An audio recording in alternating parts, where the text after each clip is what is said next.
Hi there, welcome. Thank you so much for joining us today. I'm Cara Pryor, president of James Publishing, founder of our Marketing Amplifier program. I talk to dozens of attorneys every week about their marketing, and lately I've really been getting a lot of questions about how to continue to grow your referral network during the pandemic, when you're likely taking fewer lunches, fewer coffee dates, seeing fewer folks face to face, right? And the truth is, the same proven techniques that worked sort of pre-COVID are still incredibly effective now. And it's really is critical that you keep growing that network by putting a sustainable system in place so you can build a predictable flow of referral business from other attorneys, other professionals in your area. So today I'm going to walk you through step by step our proven system for attracting and also cultivating, kind of nurturing those new referral relationships. To date, we've set more than 1,000 referral partner appointments for our attorney subscribers. So we absolutely, hands down, know what works. We know what doesn't work so well, and I'll outline all of that for you today. But to be clear, if you need help growing your referral network, all of this is included in our Marketing Amplifier program, along with 8 other high-value features. I'll cover that at the end. But no, if you're interested in learning more about how we can really dramatically increase your referral flow from partners with very little time required on your end, please set an appointment directly with me and we'll talk about it. I actually just sent my direct calendar scheduling link in the chat. So feel free to use that, set a time that works for you, and we'll get you going. Also note, we'll have an open Q&A session at the end of this webinar, so please submit your questions at any time. Just use the Zoom chat function there. Ask me anything, and I will answer at the end. Okay, let's dive in. How to grow your law firm with referrals. So here's what we're going to cover today. Who you should reach out to for referrals. We'll get specific. The most efficient way to set up those initial conversations, how much time you and your team should plan on investing. It is a bit of a time commitment. What to say during your initial conversations with referral partners, what to cover, the important information to gather, techniques for cultivating those new referral relationships. And then we'll talk about what to do when you're unable to always offer a cross referral. It's not always necessary. So I'll explain that. Okay. So why are referrals so important? I feel like I don't need to convince you of this. You know this, but they certainly tend to be the most affordable clients to obtain. They're sort of pre-sold on your services. They come in with a much higher level of trust, a much higher level of respect. They're more likely to pay on time. And in the end, they're much more likely to refer others to your firm in the future. They're just better clients, right? Selecting referral prospects. So this is an interesting breakdown that we really discovered. So we recommend reaching out to 75% lawyers, 25% allied professionals. We found lawyers are just usually kind of the most receptive to these referral relationships, but so are select categories of allied professionals, which we'll talk about in a second. So what we recommend, start with a list of 50 local prospects. So do a little bit of research, do a little bit of online research, compile a list of about 50 local prospects, prospective referral sources, folks you feel would commonly come across the type of client that you're looking for. Again, we recommend about 75% lawyers, 25% allied pros. That's the breakdown that has really worked for us. And ideally, you'll be looking for sort of well-ranked, modern looking, solid traffic websites. Why? Well, successful marketers will obviously have higher lead flow. They'll likely have more clients or more patients, and then thus, more people to then refer on to you, right? That makes sense. And they'll also kind of better understand the concept of, or really the value of referral relationships. And they may also have better organized offices that allow them to really follow through. That's certainly what we've found. Okay, so getting specific on best types of referrers for your specialty. I mean, more than likely, you have this information. Maybe it's only in your head. Maybe you've never actually, thought about the specific categories that would work best. But for a moment, just think about where have some of your best cases been referred from, and think about those sources, and then let's do more of that. But where we've found great success, I'll kind of run through this so we can get specific. So for bankruptcy firms, typically we get the most traction from criminal defense attorneys, family law attorneys, estate planning attorneys and non-competing, but perhaps related specialties. And for bankruptcy allied professionals, we're reaching out to accountants, credit repair, financial advisors, debt counselors, tax services. The area of business litigation. When you look at attorneys, we're talking about business transactional attorneys, employment defense, med mal defense, real estate, and allied pros, accountants, again, CPAs, commercial real estate brokers, financial advisors, tax services, criminal defense, family and injury attorneys, and then on the professional side, mental health professionals and rehab centers. So let's continue with estate planning. So on behalf of estate planning attorneys, we're reaching out to family law attorneys, injury attorneys, as well as, again, accountants, CPAs, commercial real estate brokers, financial planners. For family law, elder law attorneys, estate planning attorneys, injury attorneys, and professionals, family therapists, marriage counselors. It makes sense, right? Personal injury, criminal defense attorneys and estate planning attorneys, but certainly chiropractors, physical therapists, medical professionals. And lastly, in the area of Social Security disability, we're talking about injury, workers' comp attorneys, and professionals, again, chiropractors and physical therapists and medical professionals. And just remember, referral productivity, receptiveness, and lead quality sort of varies. So it's really important to establish multiple relationships and then adjust your cultivation efforts based on results, right? So it's important to have multiple relationships, multiple folks who are, sending you referral business. Okay. So when setting phone appointments, I always like to recommend delegate the initial outreach, because, if it's all on you to kind of, even just set these appointments, that's not the most efficient way to go about it, because as you'll see, as I clearly outline this process, there is definitely time commitment that goes into it. So as I mentioned, since about October of 2019, we've had 3 sales professionals calling and emailing 5 hours a day. We've experimented with multiple approaches, from sending postal letters to multiple types of calls, voicemails, and emails. So after setting more than 1,000 appointments, the approach that I'm going to describe has proven most effective over that time period.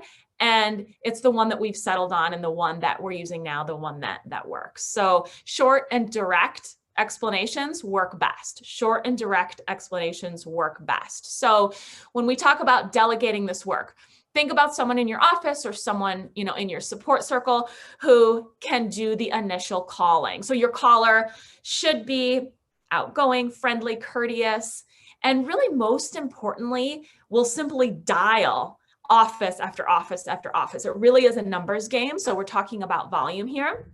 And again, another reason why it's ideal if you're not the one doing this work. And then the call itself. Explain the purpose of the call to the gatekeeper. If the attorney or professional is unavailable at that time, confirm their email address, or gather their email address, collect it if you don't have it, leave an explanatory voicemail or a message with the gatekeeper, but be ready to calendar the appointment on the first call if you get past the gatekeeper. So have your digital calendar available, have it ready so that you can, kind of be flexible in that way. So the follow-up, send explanatory email. And then for those high value prospects, add a nurturing sequence. So an ongoing email drip campaign.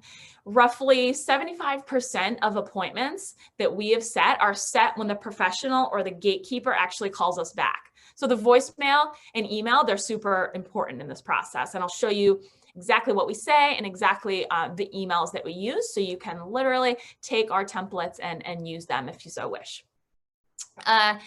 But results. So this is important to remember. Our average is 2 to 3 hours of work for each calendared appointment. But keep in mind, we've been, we've certainly had days where we're setting an appointment every hour.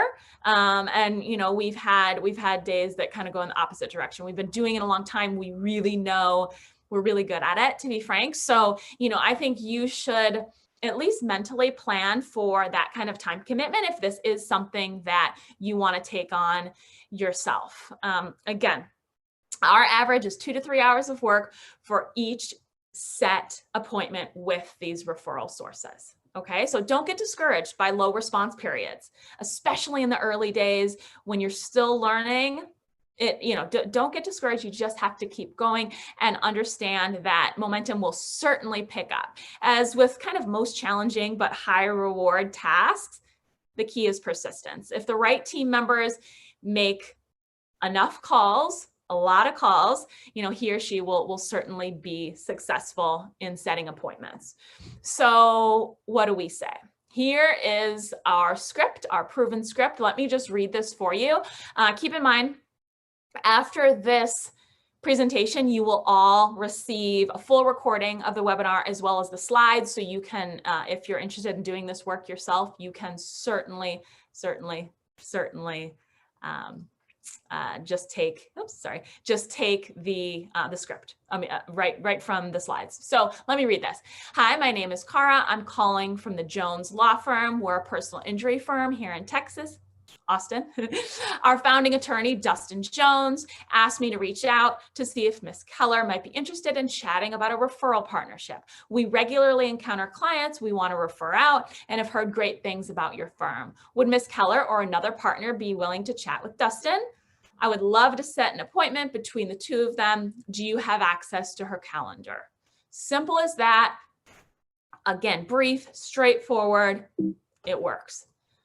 So then a follow-up email stating it's a very similar message, right? So here's the written email that you need to follow up with. Always follow up, always do both, the voicemail, the call, and then the email. So here we go. Ms. Keller, our founding attorney, Dustin Jones, asked me to reach out to see if you might be interested in a referral partnership. We regularly encounter clients we want to refer out and have heard great things about your firm. We would love a trusted firm to send clients to. Are you available this week for a brief call with Dustin? Let me know what time works best for you, and I will set it on our calendar. Sincerely, Cara Pryor. Okay, so use it, it works.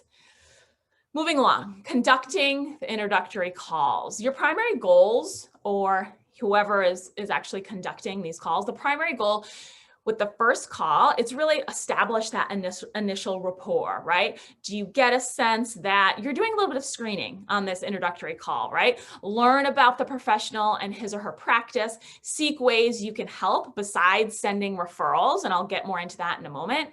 Begin by asking about the professional's practice. Kind of break the ice. Again, this is part of that rapport. How and why did they start the practice? How do they get leads and clients? What types of cases are handled? Case volume, and what's their ideal client look like?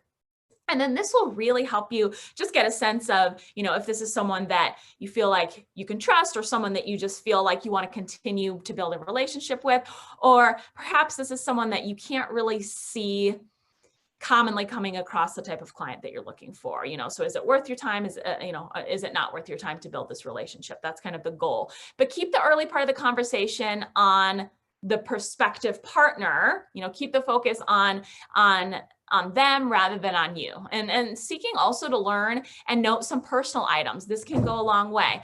Family, outside interests, hobbies, plans for the future, that kind of things that you can reference. And it's just like dating, right? How do you build these relationships? You build trust, you find common interests, and you're really building a friendship essentially, and building that trust with these new partners. So then it's also important to sort of concisely provide the same practice related information, so that they know your side of the call should be, we always say, about 75% listening and 25% talking. So that's a good rule of thumb to kind of keep things moving in the right direction, providing value, and allowing you to get the information that you need, again, to kind of screen this new relationship.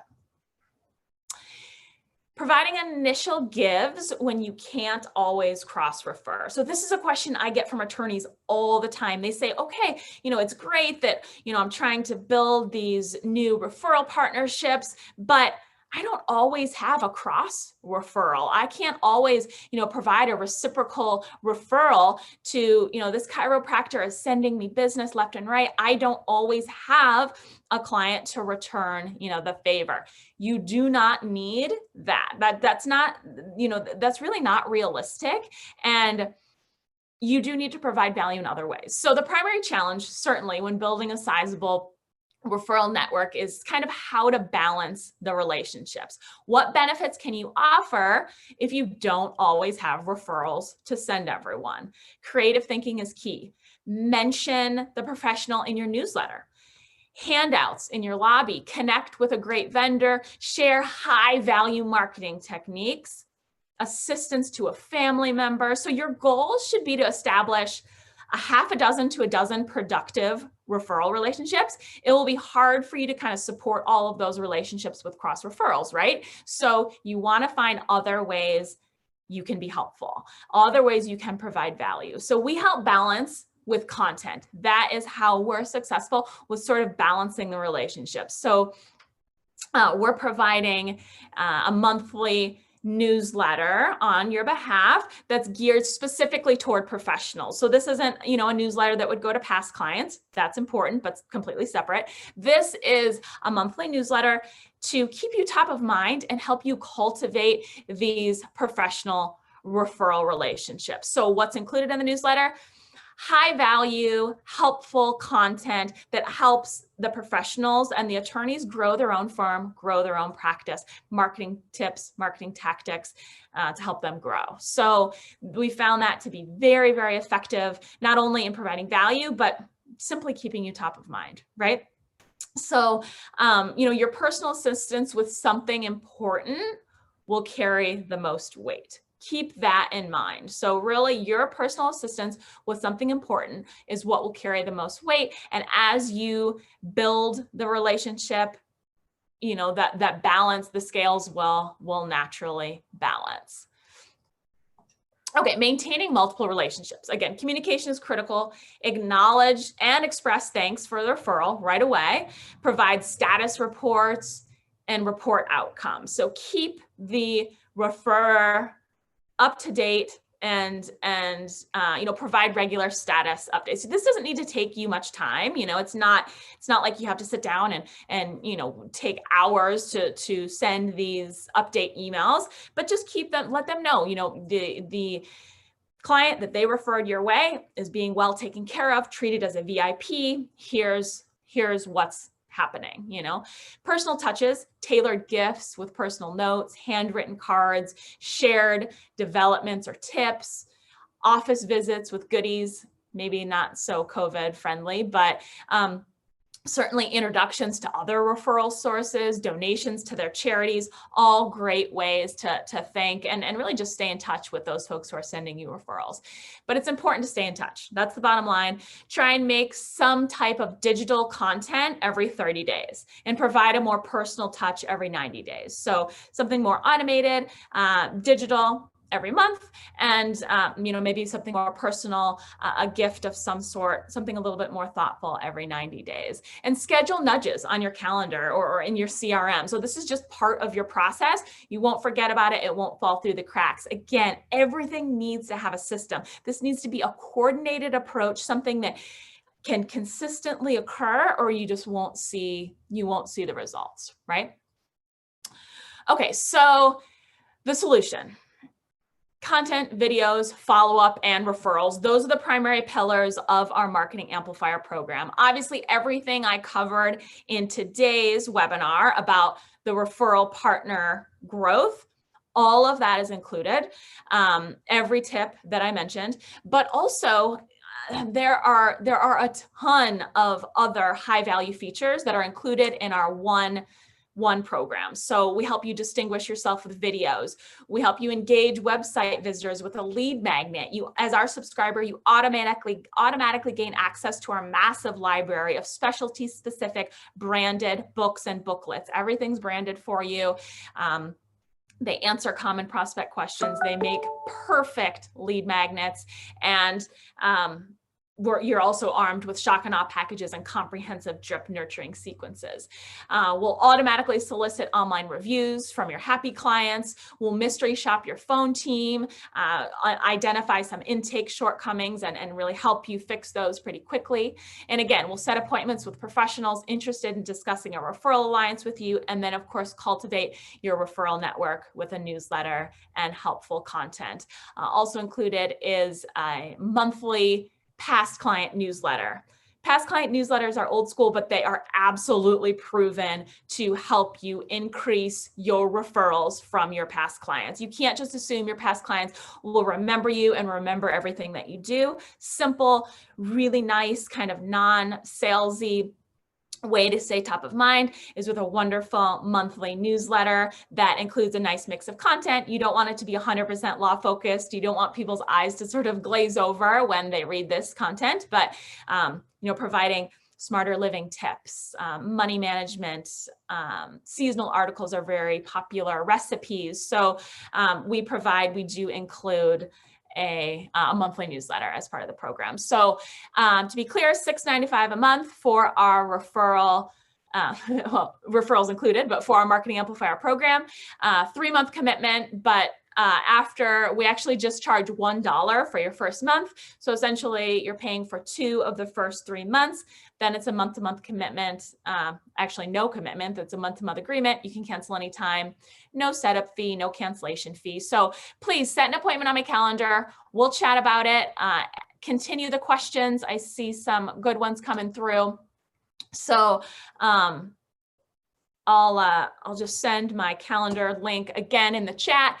Just click on that and pick a time that works for you, and we'll get you set up. Okay, so questions, keep them coming. First question, how many partner appointments do you suggest we take each month? This is a really good question, and it really depends on your availability. So what we found is when we were too ambitious, or when we were setting too many referral partner appointments for our subscribers, they were actually missing these high value, precious appointments, because obviously you're busy. Pressing client matters always take precedence, and it was just too much. On the flip side, you have to regularly take these appointments, on some regular frequency to actually see the growth of your referral network on a regular basis. So it really depends on your availability and what you think you can take on personally. But whatever it is, whatever you decide on, stick to it, make that your hard goal. So it might be 2 a month, it might be 2 a quarter, whatever it is, it will be, as long as it's sustainable and manageable for you, it will allow you to steadily grow your referral network. This is a long-term game, right? If you can have half dozen to a dozen regular referral partners that are regularly sending you referral business on an ongoing basis, that is invaluable. So, prioritize it, but only prioritize it to the point where you know that you can kind of stick to that frequency and that schedule. Okay, keep sending in the questions. How does your team know who to call when you're setting appointments for me? Okay, so good question. So our strategy is essentially during your short onboarding period, you'll help us identify some categories of attorneys and professionals that you feel would commonly come across the type of clients that you're looking for. I included, what we have found success with in specific specialties, but I mean, you obviously know your clients and your practice best. So if there are specific categories that you feel we should go after, that's great. But all you're doing is identifying those categories. And then we're doing the heavy lifting in that we're the ones creating the prospect list. We start with 50 prospective referral sources, 75% attorneys, 25% allied professionals. Typically, if you're interested in switching that up, we're very open to it, but that's, again, what we found the most success with. And then you approve the list. Once you're comfortable with the list, we start calling right away. With access to your calendar, we are setting these appointments for you. We're the matchmaker, right? We're setting the appointments for you. You're obviously taking the appointment itself, but we provide you with talking points. We provide you with the important information to gather on that call. And then after the call, we take over again in nurturing and cultivating those new relationships. Okay. Do you recommend a call for the initial meeting or face-to-face? Well, so this is sort of interesting, especially during the pandemic. Even before the pandemic, we always recommended a call for the initial conversation, for that kind of exploratory, introductory communication. We really did, and still do, recommend a call. Why? Because it's very low risk, meaning you get on the phone within 5-10 minutes. You should be able to get a sense of whether this is an individual that you want to, continue to cultivate a relationship with, or if it's not. If it's not, you lost 5 minutes, no big deal. You didn't drive down the street and meet for an hour, coffee, and lose more time. So that initial call can be a call on the phone, or certainly Zoom works wonderful. Everyone seems to be comfortable with using Zoom now. That's even better. And then once things open up, of course, getting more face-to-face time is always helpful. Do you offer exclusivity in your program? This is a good question. The short answer is no, but I will clarify. So we're a pretty small shop here. We're very far from any sort of saturation. So that's not really a concern. However, I will say that as it specifically relates to your referral network, as we're pulling these referral partner lists for you, your referral partner list is exclusive to you. So that means if, on the off chance that there was another personal injury attorney in your town that we were also setting appointments for, we would not be calling the same referral sources for both of you. That really doesn't make sense. You can only squeeze so many referrals out of a source, and it wouldn't make sense for you or for us. You wouldn't be around for very long. So your referral partner lists are exclusive to you. Keep the questions coming. What practice areas do you include in your program? So we include personal injury, family law, estate planning, bankruptcy, criminal sort of / DUI, business litigation, and social security disability. So since the program is so content heavy, it obviously takes our team of attorney editors some time to build out the program in varying specialties, but those are the 7 core specialties now. We're always looking to add to that. Okay, so last call for questions. Those are some good ones. Okay, so it sounds like, anything else? Okay, yeah, we already answered that one. Okay, great. So let me know if you'd like to chat. You will get the full recording and the slides, and join us next week. We're hosting these every week. Hope you found it helpful. Here's to more referrals in 2021. Thanks, guys. Have a good one. Bye.